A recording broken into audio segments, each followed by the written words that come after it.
আমরা যে আজকে যে অ্যাটেনশন পাচ্ছি, আদর সমাদর পাচ্ছি বা আমাদের কথা যে শোনা হচ্ছে, এটা গত ১৭ বছর যদি আমাদের শুনতো, তাইলে আজকে আমাদের এই দুরহ অবস্থা হইতো না। আমাদের এত মিল বন্ধ আমি হতো এটা না। স্পষ্ট করে বলতে পারি। আজকে উনি সবাইকে মিটিংয়ে রেখে উনি কথা কম বলেছেন, খালি শুনেছেন। উনি চেষ্টা করছেন বোঝবার জন্য এবং উনি বোঝেন। আরও বোঝবার জন্য, আমাদেরকে বোঝবার জন্য, আমাদের মাইন্ডসেট বোঝার জন্য উনি বসছেন। এবং আমি বিশ্বাস করি উনি একটা সুরাহা করবেন। কিন্তু আমাদের অনেক কিছু আমাদের অনুকূলে নেই। তো ওগুলার নিয়েও কথাবার্তা হচ্ছে, ওগুলা নিয়েও আমরা আলোচনা করব।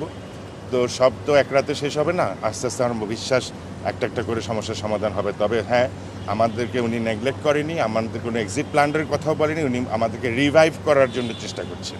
আপনারা উৎসাহিত বোধ করছেন কিনা? আমরা ভীষণভাবে উৎসাহিত বোধ করছি।